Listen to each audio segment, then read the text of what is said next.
ప్రపంచంలో మన తెలుగువారు ఎక్కడున్న ప్రతి పొజిషన్లో కూడా వారు మన ఘనతను చూపిస్తున్నాం.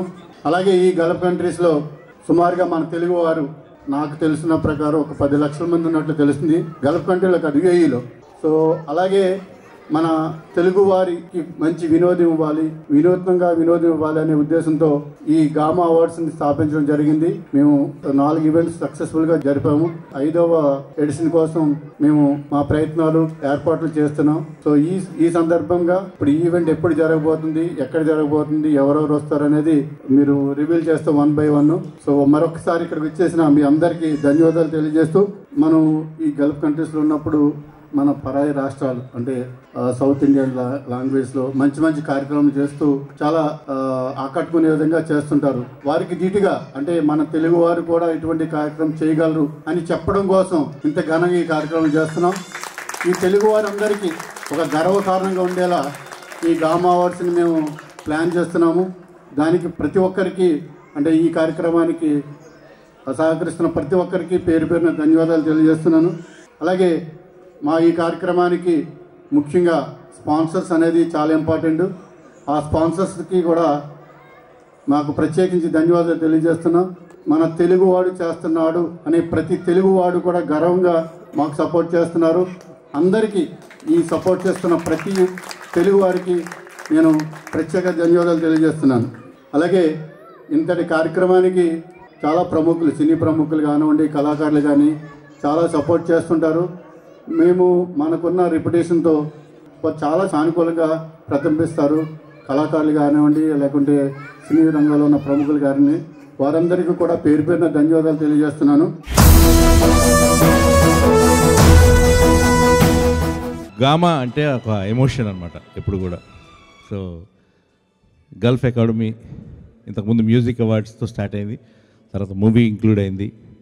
మూవీకి సంబంధించిన అన్ని క్రాఫ్ట్స్లో ఇంపార్టెంట్ సాంకేతిక విభాగాలు, అలాగే నటన, సంగీతం, వీటన్నిటికి సంబంధించి ప్రతి సంవత్సరం కూడా మన దుబాయ్లో అంగరంగ వైభవంగా ఖర్చుకి, భారీతనానికి, నష్టానికి వెనుకాడకుండా మా త్రిమూర్తులు చేస్తున్నటువంటి ఈ ప్రయత్నానికి మీరందరూ చేస్తున్నటువంటి సపోర్ట్కి చేతులెత్తి నమస్కరిస్తున్నాను అందరికీ కూడా.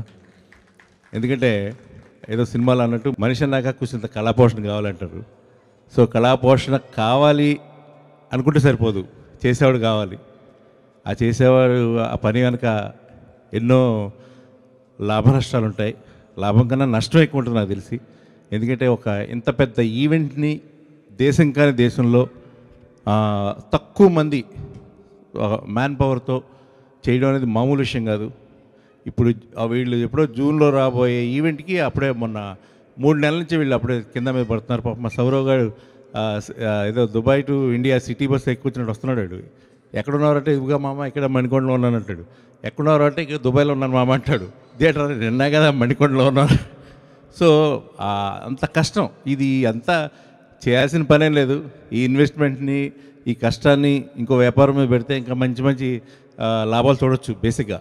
కానీ వాళ్ళకున్న పిచ్చి అంతే, ఆ కళ మీద, సినిమా మీద, దాని మీద ఉన్నటువంటి చూసుకోండి మీరు ఎక్కడ ఏ దేశంలో చూసుకున్నా కానీ, ఏ ఊర్లో చూసుకున్నా కానీ, హైదరాబాద్లో చూసుకున్నా కానీ, రాజమండ్రిలో చూసుకున్నా, లేకపోతే విజయనగరం ఎక్కడ చూసుకున్నా సరే కళకు సంబంధించి ఈ కైండ్ ఆఫ్ ప్రోగ్రామ్ చేయాలనే ఆ దురద, ఆ పిపాస ఉన్నవాళ్ళు 1,00,000 మందికి ఒకడు ఉంటారు అంతే నాకు తెలిసి.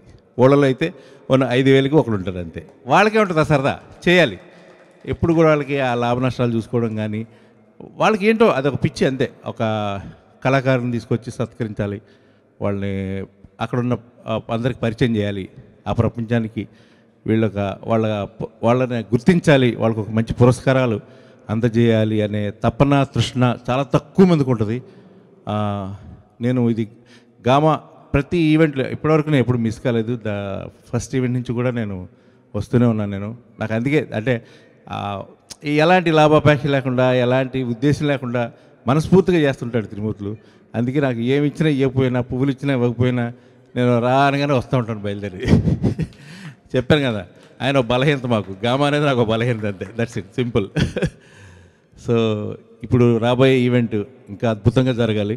త్రిమూర్తులు గారు గామాని నిర్వహించడంలో చాలా చాలా సక్సెస్ అయ్యారు. ఎందుకంటే అంతమంది పెద్ద పెద్ద వాళ్ళని తీసుకురావడం మీరు చూసారు. డే 1 నుంచి కూడా లైక్ పెద్ద పెద్ద స్టార్స్, పెద్ద పెద్ద మ్యూజిషియన్స్ అందరూ కూడా ఈ ప్రోగ్రాంలో పార్టిసిపేట్ చేశారు. ఎప్పుడు ఏ రోజు తగ్గలేదు తను.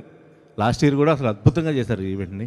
సో ఈ సంవత్సరం ఇంకా అద్భుతంగా జరుగుద్ది అని, ఎందుకంటే ఉద్దండులైనటువంటి వాళ్ళు లైక్ కోదండరామిరెడ్డి గారు, బి గోపాల్ గారు, శ్రీ కోటి గారు ఇలాంటి వారి ఒక ఈ న్యాయ నిర్ణేతలుగా వ్యవహరిస్తున్నటువంటి ఈ కార్యక్రమం ఇంకా పెద్ద సక్సెస్ అవుతుందని నేను మనస్ఫూర్తిగా ఆ భగవంతుని కోరుకుంటూ, వాళ్ళకి ఆ శక్తిని భగవంతుడు ఇవ్వాలని మనస్ఫూర్తిగా కోరుకుంటూ, ఈ సాయంత్రాన్ని ఇంత అందంగా చేయడానికి ముఖ్యమైన కారకులు మీరు కాబట్టి మీ అందరికీ మనస్ఫూర్తిగా ధన్యవాదాలు తెలియజేసుకుంటున్నాను.